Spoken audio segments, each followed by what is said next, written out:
जय श्री राम दोस्तों, कैसे हो आप सब लोग। आई होप आप सभी अच्छे होंगे। और आज मैं आपसे बात करने वाली हूँ एक बहुत ही करंट अफेयर टाइप मुद्दा है उस पे जैसे। और उस मुद्दे को मैं जोड़ूंगी हमारी फिटनेस जर्नी से कि जैसे लाइफ में सही गाइडेंस और एक सच्चे गुरु की ज़रूरत होती है और इनके वैल्यू को कोई रिप्लेस नहीं कर सकता है। वैसे ही हमारी फिटनेस जर्नी में भी अपने शरीर की सही गाइडेंस सुनना और सही मेंटरशिप चुनना ज़रूरी है। बाहरी शोर चाहे जो कहे, हमारा फोकस अपने लक्ष्य पर होना चाहिए। तो शुरू करते हैं अब अपनी हल्की फुल्की एक्सरसाइजेस, क्योंकि मेरा पैर अभी भी अच्छे से ठीक नहीं हुआ है। तो मैंने कल कोशिश की थी थोड़ा बहुत हिलने डुलने की। आजकल जब भी टीवी ऑन करो ना या सोशल मीडिया स्क्रॉल करो, एक ही बहस चल रही है। न्यूज़ एंकर्स को देखा है आजकल, यूट्यूब टीचर्स और मेंटर्स जैसे बहुत सारे टीचर्स हैं जिनके मैं नाम नहीं लेना चाहती, लेकिन वेल नोन है, सभी को पता है कि क्या चल रहा है और क्या किसने क्या बोला है। कोई कुछ बोल रहा है, कोई कुछ बोल रहा है, लेकिन इस पूरे ड्रामे में मुझे एक बहुत बड़ी बात समझ आई है। बात ये है कि चाहे दुनिया कितना भी शोर मचाए, real mentors and true guidance can never be replaced. जो हमें सिखाते हैं, जो हमें आगे बढ़ाते हैं, उनकी वैल्यू कभी कम नहीं हो सकती है। एंड गेस व्हाट, यही सेम रूल हमारी फिटनेस जर्नी पर भी लागू होता है। जब आप अपनी फिटनेस जर्नी शुरू करते हो ना, तो आपके आसपास भी बहुत सारे न्यूज़ एंकर्स आ जाते हैं हंसते हुए, या फिर आपको डिमोटिवेट करते हुए, या आपको बेवजह की सलाह देते हुए, अरे तुमसे नहीं होगा, एक्सरसाइज करके क्या हो जाएगा, या डाइट करके क्या हो जाएगा।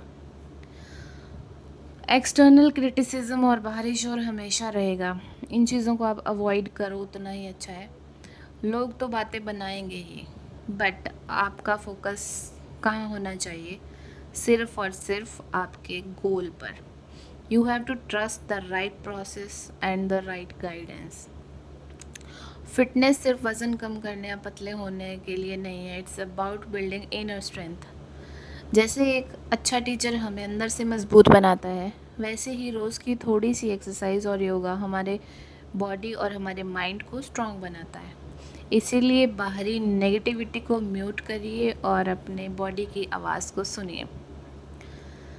अच्छा, कमेंट सेक्शन में मुझे ज़रूर बताइएगा कि आपकी फ़िटनेस जर्नी में ऐसे शोर मचाने वाले एंकर्स आते हैं या नहीं आते हैं, और आप उन्हें कैसे हैंडल करते हो। और मैं आपसे एक बात और शेयर करना चाहती हूँ कि जो आजकल लास्ट 1 मंथ से इधर उधर जो भी चीज़ें हो रही हैं, पहले एक हमारे सामने हमारी सोसाइटी का बहुत गंदा सा रूप दिखाई देता है हमें, जिसमें डाउरी का सबसे बड़ा रोल होता है। फिर उसके बाद हमारे एजुकेशन सिस्टम पे सवाल उठते हैं। फिर हमारी जो एडमिनिस्ट्रेशन होती है, हमारे जितने भी गवर्नमेंट ऑफिसेज होते हैं, उनके काम पे सवाल उठता है। जो दिल्ली में अभी यहाँ पे मालवीय नगर में जो भी हुआ, तो और वो ऐसा नहीं है कि वो अनपढ़ लोग या फिर कुछ ना जानने वाले लोग या कुछ भी ऐसे लोग हैं जिनको कुछ समझ नहीं है। अगर कोई गलत काम कर रहा है, उसको पता होता है शायद कि वो गलत काम कर रहा है, लेकिन फिर भी वो उस काम को करेगा। और ये कैसी मानसिकता होगी, ये समझ नहीं आता है क्यों ऐसे इंसान बन गए हैं कि अपने फ़ायदे के लिए वो किसी की जान को लेना भी कोई गलत चीज़ नहीं मानते हैं। उनको लगता है कि अगर इस बात से हमारा फ़ायदा हो रहा है तो हम किसी को मार सकते हैं, इट्स ओके, कोई बात नहीं।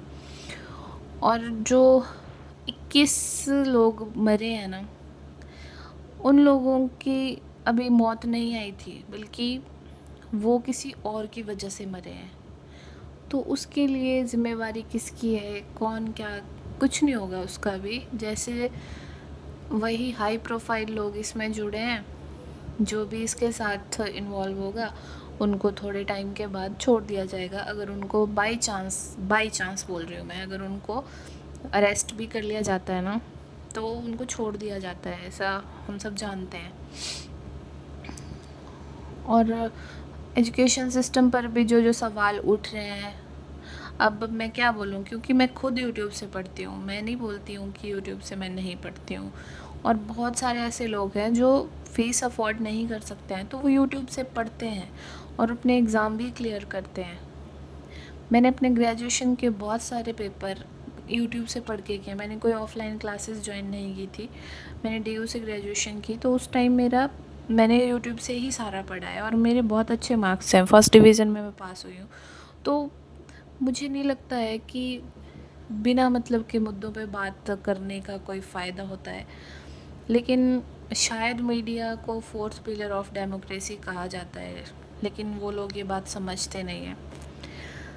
काश वो ये अपनी बात और अपनी जो इनको एक पदवी दी गई है उसको अच्छे से समझें और उसका सही यूज़ करें, ताकि फिर इंडिया को आगे बढ़ने के लिए किसी की ज़रूरत नहीं पड़ेगी। इंडिया को आगे बढ़ाने के लिए हमारा यूथ, हम लोग ही काफ़ी हैं। अगर हमें हर चीज़ मिल जाए और हम कुछ ज़्यादा डिमांड नहीं करते हैं, हमें अच्छी एजुकेशन, अच्छी हेल्थ बेनिफिट्स और अच्छी एक लाइफ जीने के लिए